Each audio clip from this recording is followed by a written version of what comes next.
तबीयत कुछ सुस्त है।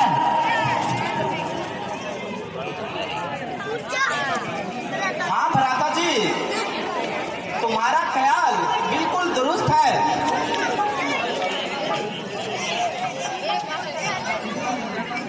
क्या कारण है, जरा मैं भी तो सुन पाऊं। कुछ कारण हो तो बताऊं। कुछ कारण तो अवश्य है, मगर मुझसे पोषुता रखते हो। शौक है, तुम मेरी निस्बत को ऐसा अकीदा रखते हो। तो फिर आपको बताने में क्या ऐतराज है। शत्रुघ्न जी, आपसे क्या कोई मेरा भेद छिपा हुआ है? बिना कारण आपकी तबीयत पर यह कैसा मलाल है। मैं खुद हैरान हूँ कि यह क्या भेद है। आखिर इसका कोई इलाज तो है।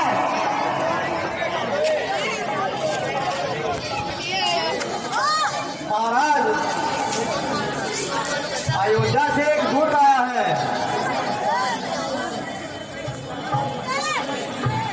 कुशलता की भी तो खबर लाया है। महाराज, वैसे तो खैरियत बताता है, मगर कहता है आपको जल्दी बुलाया है। आप जाओ और उस दूत को हमारे पास बुला लाओ। जो आज्ञा हो महाराज। महाराज की जय हो। आज्ञा अनुपस्थित है। अरे कुशल तो है,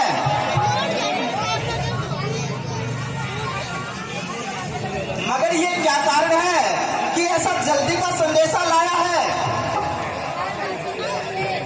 हाँ महाराज, वैसे तो कुशल है, मगर आपको जल्द बुलाया है।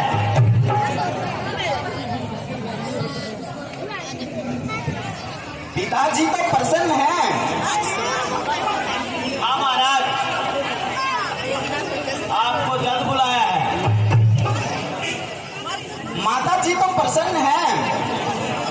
हाँ महाराज, आपको जल्दी बुलाया है। भाई रामचंद्र जी व लक्ष्मण जी तो प्रसन्न हैं। हाँ महाराज, सब प्रसन्न है, पर आपको जल्द बुलाया है। अरे तू आदमी है या ऊँट पिलाओ? जो प्रश्न पूछता हूँ उसका ही टेढ़ा उत्तर देता है, सीधी तरह तो प्रश्न का जवाब देता नहीं। बस महाराज, आपको जल्द बुलाया है कि महारानी रट रहा है। हाँ महाराज, कह तो रहा हूँ, आपको जल्द बुलाया है। तू सीधी तरह हमारी बात पर जवाब क्यों नहीं देता? हाँ महाराज, पूछे, क्या पूछते हो। अरे मैं पूछता हूँ, पिताजी, माताजी व भ्राता जी सब प्रसन्न हैं। हाँ महाराज, वैसे सब कुशल है, पर आपको जल्द बुलाया है। अजब दीवाने से पाला पड़ा। महाराज, आपको जल्द बुलाया है। अरे जल्दी तो बुलाया है, मगर कुछ कारण भी तो बताया होगा। हाँ महाराज, मैं भी तो यही कहता हूँ, आपको जल्द बुलाया है। भ्राता जी, इस विवाद को छोड़ो और शीघ्र अयोध्या चलो। हाँ महाराज, आपको जल्द बुलाया है। अच्छा, जरा चुप रहे, अधिक बकवास मत कर। महाराज, मैं इससे आगे एक शब्द भी नहीं कहूंगा, पर महाराज आपको जल्द बुलाया है। यह तो हमें पहले ही उम्मीद है।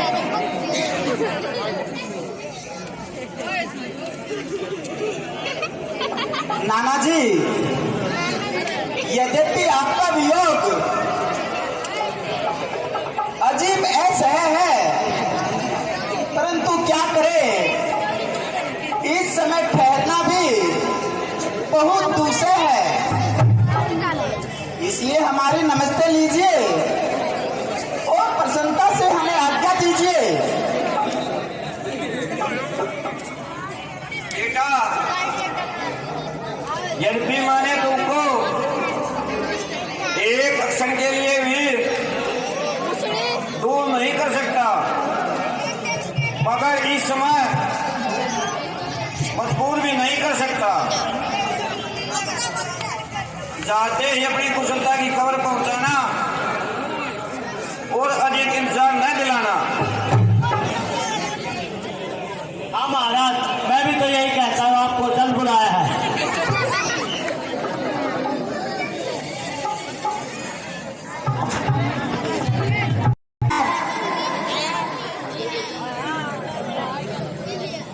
यह अयोध्या की हालत कैसी है? तमाम गली कूचे बिल्कुल सुनसान पड़े हुए हैं।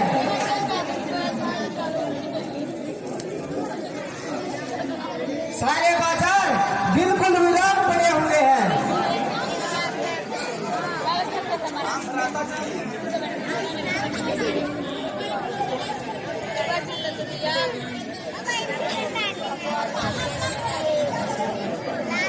हाँ भ्राता जी,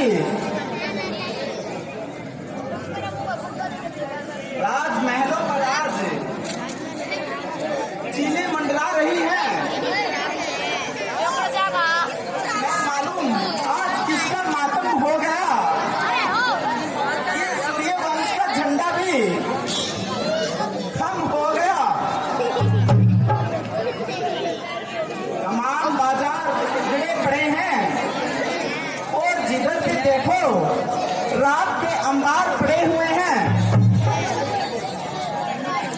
वही अयोध्या जहाँ हर समय कांधे से कांधा चलता था और प्रत्येक गुजरने वाले को रास्ता तक न मिलता था,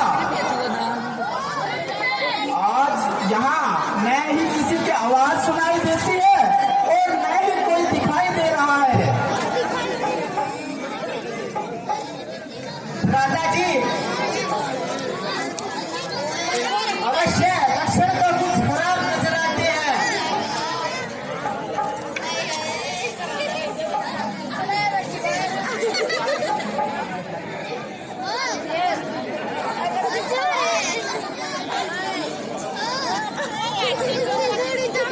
अरे भाई, यह क्या कारण है? तमाम नगरी की ऐसी दुर्दशा हो गई।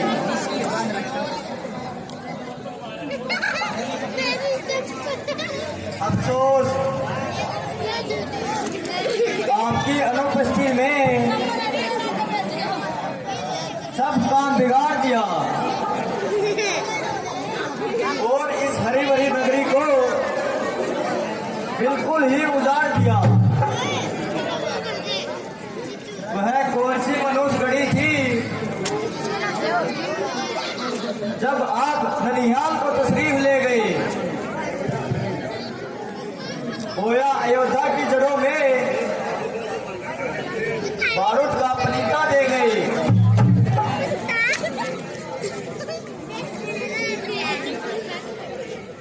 नहीं आप यहाँ से तशरीफ लेकर जाते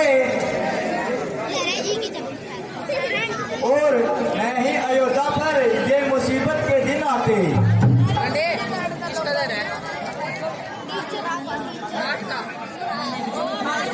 मगर कोई कारण भी तो बताओ।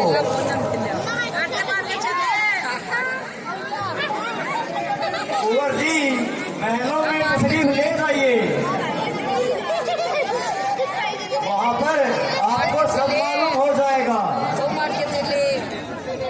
चले पूनम खेले हैं। चलो भराता जी,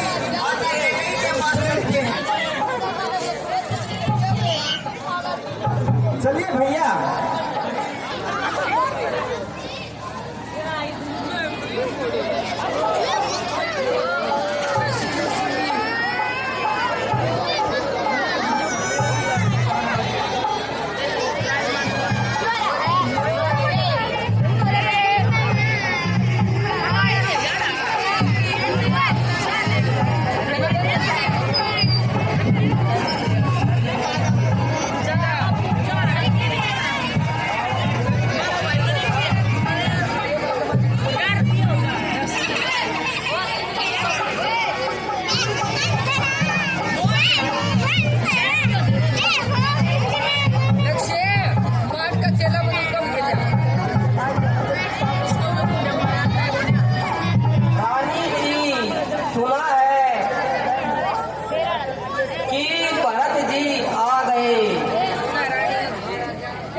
ननिहाल में जाकर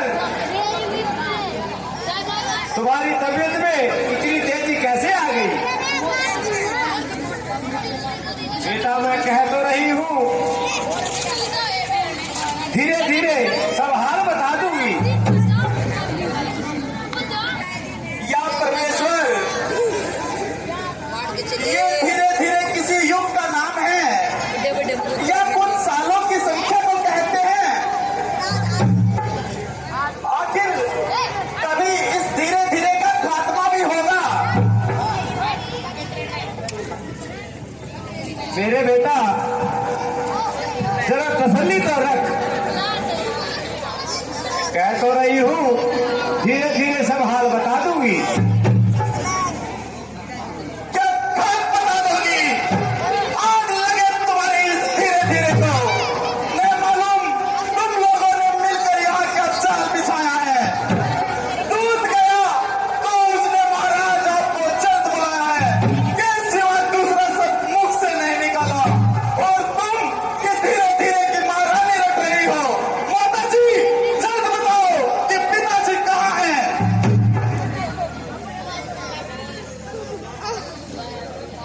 बेटा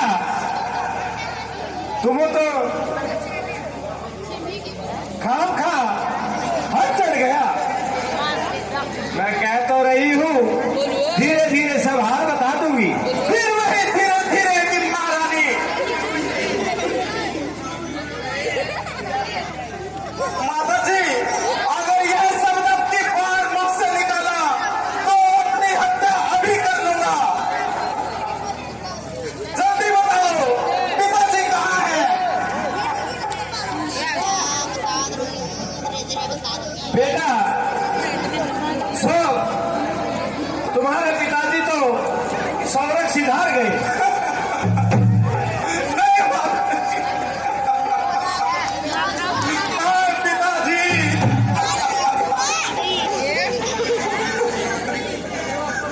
अफसोस मैं अंतिम समय में आपके दर्शन नहीं कर सका। भाई रामचंद्र जी ही भाग्यवान हैं जिनके हाथों में आपने प्राण त्यागे।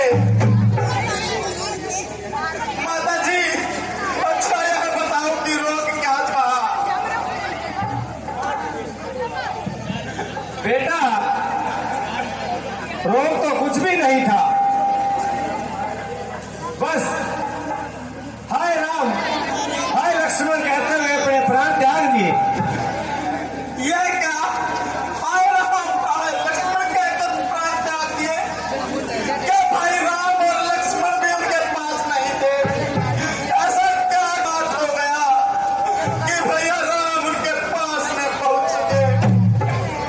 हाय ऐसा अनर्थ चार चार बेटों के होते हुए अंतिम समय में एक भी साथ नहीं था।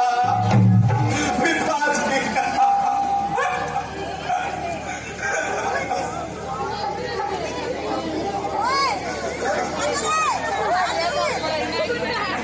हाँ बेटा राम और लक्ष्मण तो पहले ही वन को चले गए थे। उनकी जुदाई में महाराज ने अपने प्राण त्याग दिए। तुम्हें तो बिल्कुल याद तक नहीं किया। ये क्या कहा माता जी? भाई रामचंद्र जी वन में चले गए। ये दंड तो भयानक अपराधियों को दिया जाता है। मेरे भाई रामचंद्र तो धर्म के अवतार हैं। माता जी जरा समझ बताओ ऐसा क्या कारण हुआ कि भाई रामचंद्र जी को वन में जाना पड़ा?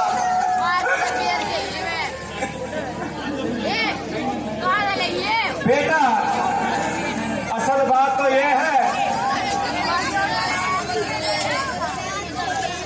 महाराज ने रामचंद्र को राज तिलक देने की तैयारी की थी।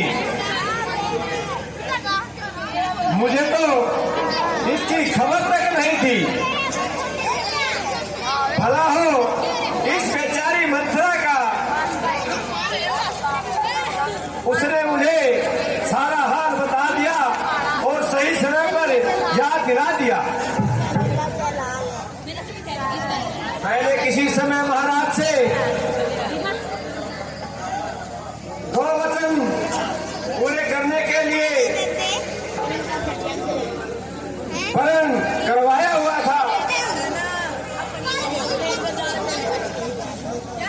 इसी अवसर को उचित जानकर वही वचन पूरे करवाने के लिए मैंने उनको मजबूर किया, अर्थात रामचंद्र को 14 वर्ष का वनवास और तुम्हारे लिए राज तिलक। भला बेटा, तू खुद ही विचार कर ले, मैं ये कैसे सहन कर पाती कि रामचंद्र तो राज करे और मेरा बेटा दर की ठोकरें खाता फिरे। बस बेटा, मैंने तो अपना फर्ज पूरा कर दिया, बस अब तुम जानो और तुम्हारा काम।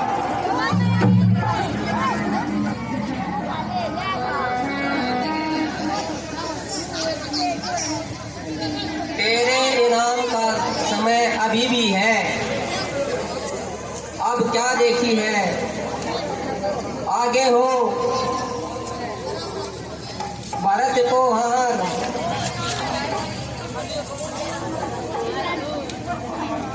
हाँ कौर जी, महारानी जी सच कहती है, आप खुशी से राज संभालो।